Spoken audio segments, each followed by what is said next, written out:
Celebrities को या किसी भी एक इंसान को स्टाइलिंग करने का जो प्रोसेस है वो क्या होता है? Styling is a very creative process that involves a collaboration between the stylist and the client. एक स्टाइलिस्ट के लिए एक पिक्चर वीडियो बहुत इंपॉर्टेंट होती है कि आपने क्या लुक क्रिएट किया है. इतने लोग लगते हैं, एक कोई बड़ा सेलिब्रिटी है तो उसको स्टाइल करने के लिए बॉम्बे में बहुत बड़ी टीम है, कोई मूवीज वगैरह होते हैं तब उनकी टीम होती है, या बिग बॉस होते हैं उनकी पूरी स्टाइलिंग की टीम होती है. But I don't have a team, मैं खुद मैनेज करती हूँ.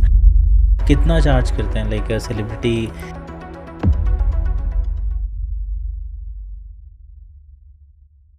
सेलिब्रिटीज़ को या किसी भी एक इंसान को स्टाइलिंग करने का जो प्रोसेस है वो कैसे क्या होता है basically? So basically what is styling is? Styling is a very creative process that involves a collaboration between the stylist and the client. Right? तो आपको इवेंट पता होना चाहिए क्या है, आपको बॉडी टाइप पता होना चाहिए एक्ट्रेस की क्या है या एक्टर की क्या है, और इवेंट के अकॉर्डिंग ही हम उनका पूरा मूड बोर्ड क्रिएट करते हैं. उनको पसंद आता है, उनसे डिस्कस करते हैं. तो मेरा थॉट है इसको लेके, मैं अपने क्लाइंट के साथ बैठूंगी, उनका पहले पूछूंगी कि आपको पर्सनल फेवरेट आपका क्या है, आप कैसे कपड़े पहनना पसंद करते हो, आप क्या चाहते हो कि मैं आपके लिए क्या लुक क्रिएट करूं. क्योंकि एज अ क्लाइंट एक ट्रस्ट बॉन्ड बनाना बहुत ज़रूरी है. और मेरे बहुत ऐसे क्लाइंट हैं जिनसे मैं 3-4 साल से काम करती आ रही हूँ, और वो मेरे पे लिटरली ब्लाइंड ट्रस्ट करते हैं. और एक कम्युनिकेशन बहुत इंपॉर्टेंट होता है. आपको ऐसे नहीं है सिर्फ काम के लिए बात करना, आप वैसे भी उनसे बात करो, एक फ्रेंडली रिलेशन बनाओ. तो last year I think I have styled Pooja Chopra. तो उनमें कोई टैंट्रम्स नहीं है, मुझे उनका पर्सनल स्टाइल पता है, उनको किस तरह के कपड़े पहनना पसंद है. बट हाँ, for a change you should look different. तो मैं पहले पूरा मूड बोर्ड क्रिएट करती हूँ, उसके बाद उनको सेंड करती हूँ, वो शॉर्टलिस्ट करती हैं, मैं उनको वैसे के वैसे आउटफिट अरेंज करा देती हूँ, कस्टमाइज़ भी करवाती हूँ जैसा वो चाहते हैं, या मैं अपने लुक डिस्कस करती हूँ, वो अपने लुक डिस्कस करती हैं. तो हम दोनों का म्यूचुअली होता है जो भी होता है. सो मुझे उन लोगों के साथ काम करने में बहुत मज़ा आता है. तो ऐसे मैं क्रिएट करती हूँ. मूड बोर्ड क्रिएट करने के बाद भेजा मैंने उनको, मैं ब्रांड से कोलैबोरेशन करती हूँ बहुत ज़्यादा. और उसके बाद ऐसा होता है ना, उनको पसंद आ गया, उनका पर्सनल फेवरेट स्टाइल भी मैं अपने माइंड में रखती हूँ कि उनको ये पसंद है. बट फॉर अ चेंज मैं उन्हें बोलती हूँ कि now you have to listen to me, आप भी अच्छा लगेगा. और वो मुझ पर ब्लाइंडली ट्रस्ट करते हैं कि हाँ रिद्धिमा बोल रही है तो अच्छा है, तो मानते हैं. और फिर वो अच्छा भी बहुत अच्छा लगता है. सो अभी अभी I am recently styling Falaknaz. तो आप ब्लेज़र पहनते हो, ब्लेज़र के साथ उन्होंने मुझे 1-2 रेफरेंस भेजे थे. ब्लेज़र के साथ लोग नॉर्मल चेन्स वगैरह पहनना पसंद करेंगे, accessories, right. But I feel like वो क्लासी लगेगा, वो बॉसी लुक लगेगा. लेकिन मैं चाहती हूँ कि आप ब्लेज़र के साथ कुंदन की थोड़ी हैवी ज्वेलरी पहनोगे तो आप में बहुत रॉयल लुक आएगा, राइट. तो वो थोड़ा डिफरेंट लगेगा. किसी को कॉपी नहीं करना है, मेक योर ऑन स्टाइल. आप खुद अपना लुक क्रिएट करना चाहते हो, यू कैन स्केच. आप मूड बोर्ड क्रिएट कर लो कि जैसे बोहो थीम है तो मैं बोहो का थीम क्रिएट कर लूँगी. मैं कॉपी नहीं करूँगी, मैं पिनिंटरेस्ट से मैं भी ढूंढूंगी, लेकिन मैं कॉपी नहीं करूँगी. मैं उसमें कुछ और दिमाग चला के मैं कुछ और ऐड ऑन करने की कोशिश करूँगी.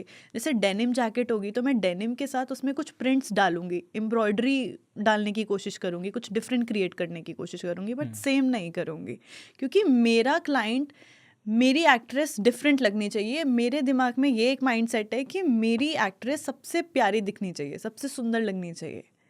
तो मैं करती हूँ, मैं उनको अपने लुक बुक्स शेयर करती हूँ, उनको जो पसंद आता है वो सेलेक्ट करते हैं, फिर मैं उनको वो भिजवाती हूँ. आउटफिट से लेके, ज्वेलरी से लेके, सैंडल से लेके, फुटवेयर से लेके सब मैं डिसाइड करती हूँ. एंड वो जब वो पूरा लुक क्रिएट होता है, and I think picture is very important. मेरा ये मानना है कि अगर तुम में टैलेंट है तो तुम दिखाओगे नहीं तो लोगों को कैसे पता चलेगा. तो एक स्टाइलिस्ट के लिए एक पिक्चर वीडियो बहुत इंपॉर्टेंट होती है कि आपने क्या लुक क्रिएट किया है. So that is important. अभी जैसे आपने बोला इतना एक प्रोसेस होता है, तो लाइक कितने लोग लगते हैं, एक कोई बड़ा सेलिब्रिटी है तो उसको स्टाइल करने के लिए? बिकॉज लाइक फॉर एग्जांपल हम लोग मूवीज़ में देखते हैं बिग स्टार्स बहुत अच्छे लग रहे हैं, एक्ट्रेसेस हैं, है ना, they looking so gorgeous and all, but उसके पीछे जो टीम है ना, you are the right person today with us in our podcast. तो आज बहुत सारी ऐसी बातें हम लोग चाहते हैं ऑडियंस को पता चले. बिकॉज इन जनरली क्या होता है कि हम लोग सिर्फ इतना देख रहे हैं ये स्टाइलिस्ट हैं, है ना, और इन्होंने कर लिया. बट स्टाइलिस्ट के साथ में भी एक पूरी इंटायर टीम होती है ना. There are lot of processes. अभी जैसे आपने बताया कि ज्वेलरी से लेके हेयर्स हैं, चाहे वो कैसे स्टाइल होंगे, क्या पहनना है, फुटवेयर्स हैं वो. तो वो मैं चाहूँगा उसको थोड़ा सा डेप्थ में बताएं। See, so I don't have a team okay. exactly, to be very honest with you. Bombay में लोगों की टीम होती है, बॉम्बे में बहुत स्टाइलिस्ट हैं, किसी की कमी नहीं है, बट मैं जयपुर से बैठे बैठे 5-6 आर्टिस्ट को कर सकती हूँ हैंडल, बहुत इजीली कर सकती हूँ। मैं स्ट्रेस नहीं लेती हूँ, ज्वेलरी से लेके फुटवेयर से लेके आउटफिट से लेके। कई बार मेरे साथ ऐसा होता है कि मेरे पास रात को 11 बजे 12 बजे कॉल आता है कि रिद्धिमा कल कपड़े चाहिए, तो मैं वो भी मैनेज करती हूँ। तो आई थिंक इसीलिए लोग ट्रस्ट करते हैं। और मेरा ऐसा काम है शायद कि मैं जितना भी मैंने काम किया है, या मैं मेरे को लोग ऐसे बोलते हैं कि तो आप ना झट से काम कर देते हो। मतलब एक बार मनीषा रानी के साथ भी यही हुआ था, उसने मुझे रात को कॉल करके बोला कि मुझे चाहिए, अगले दिन उसको मिल गया था। अभी बैडमिंटन युवा लीग आ रही है, तो रिया सेन को कपड़े चाहिए थे, उनके पास नहीं था, मुझे आगे टीम से कॉल आया कि इनको कपड़े चाहिए, मैंने 1 घंटे में उनके कपड़े अरेंज करके दिए। तो शी वॉज वेरी हैप्पी, उन्होंने मुझे इतनी बारी हक किया, मुझे अच्छा लगा। I don't have a team. Bombay में बहुत बड़ी टीम है, कोई मूवीज़ वगैरह होते हैं तब उनकी टीम होती है, या बिग बॉस होते हैं उनकी पूरी स्टाइलिंग की टीम होती है, but I don't have a team. मैं खुद मैनेज करती हूँ और मैं इतना काम करना चाहती हूँ और मुझे अच्छा लगता है। मतलब स्टाइलिंग इज़ माई पैशन और वो मैं फॉलो कर रही हूँ अभी। तो ऐसा कुछ नहीं है, मेरी टीम नहीं है, मैं अकेले, मुझे लगता है मैं हूँ कैपेबल, बट हाँ एक टाइम ऐसा आएगा कि मुझे एक टाइम पे टीम की नीड पड़ेगी, तो वो देखेंगे जब भी आएगा। बट मैं अभी, मुझे ऐसा लगता है आई एम इनफ, मैं मैनेज कर लेती हूँ सब। जैसे there are some very big designer brands जो हैं, सो फॉर एग्जांपल जब कोई बड़ा सेलेब उनको अप्रोच करता है, या स्टाइलिस्ट हैं वो उनको अप्रोच करते हैं for their clothes and all, so ऐसा भी होता है कि like in a very short span, क्योंकि जस्ट अभी आपने बोला तो कि उसमें उनको वो चीज़ रेडी करके उनको देनी है, तो वो जो उनके पास में पूरी ऐसी ट्रैवलिंग टीम भी रहती है, बिकॉज शूट्स तो अलग अलग जगह चलते रहते हैं, तो वो कैसे फिर मैनेज आप होता है? पोस्ट करवा दोगे ना। अभी जैसे मैंने फलक नाज के लिए ब्लेजर करवाया है, दीदी के लिए, like she is like a sister to me, तो वो पहुंचवा देंगे, मेरे को जाने की ज़रूरत नहीं है वहाँ पे, मेरी नीड ही नहीं पड़ेगी, क्योंकि मैं ट्रायल के लिए आपको 2-3 दिन पहले कपड़े भिजवाने होते हैं कि आप कुछ भी छुटपुट का कुछ हुआ, सेटिंग वेटिंग फिटिंग के लिए, तो वो हो जाएगा, 2 दिन है हमारे पास। तो ऐसे कुछ नहीं होता। और ब्रांड भी इजीली ना अच्छे एक्टर्स के साथ कोलैबोरेशन कर लेता है, क्योंकि उनको भी अपना प्रमोशन चाहिए होता है, राइट?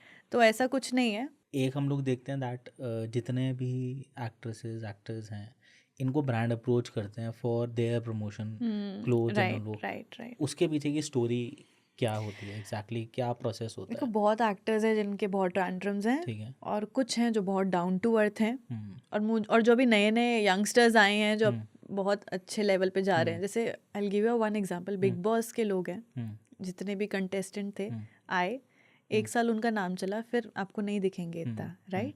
और ये चलता रहेगा, ये तो साइकिल है। नेक्स्ट ईयर सीजन दूसरा आएगा, कोई और चलता रहेगा, फिर वो लोग, उनको फेम मिलेगा, उसके बाद गायब। कोई बिग बॉस से बहुत फेमस हुआ, I am just giving you one example, अगर उसमें बहुत एटीट्यूड है, मैं नाम नहीं लूँगी, एटीट्यूड है, ईगो है, ठीक है, जिस इंसान में इंडस्ट्री को लेके, इतना फेम को लेके ईगो होता है, जिसके पास एकदम से बहुत सारे पैसे आ रहे हैं, आई डोंट थिंक वो इतना चलता है। वो एक बार चलेगा। और जो इंसान हमेशा डाउन टू अर्थ है, शाहरुख खान को देख लो आप, पूजा चोपड़ा को देख लो, like she is also a sister, but नहीं है उनमें किसी चीज़ का। वो हमेशा ऐसे चाहती हैं, पूजा दीदी तो हमेशा ये चाहती हैं कि हम एक टीम बनाएं, हम उनको सपोर्ट करें, हमसे जितना होता है हम उनके लिए करें। और कुछ लोग ऐसे इंडस्ट्री में हो जिनके पास इतना पैसा है, वो एक पैसे खर्च करने नहीं चाहते हैं, तो बहुत बुरी हालत है। और ऊपर वाला सब देख रहा है, I am a Karma believer, तो मुझे पता है कि चलेगा, मतलब ठीक है। कितना चार्ज करते हैं लाइक अ सेलिब्रिटी? ठीक है, we want to know gist of the earnings that people generally charge, not the exact. देखो, वेडिंग का होता है तो 2-3 lakhs, ठीक है। बट डिपेंड करता है एक्टर कौन है, इवेंट क्या है, उसके अकॉर्डिंग, और ब्रांड भी डिपेंड करता है किसके अकॉर्डिंग है। तो ऐसा कुछ नहीं है कि कितना, ऊपर नीचे। स्टार्टिंग हमारी होती है 20K से स्टार्ट होती है, ओके। और 30K से स्टार्ट होती है, और डिपेंड करता है आपने कितने लोगों के साथ काम किया है।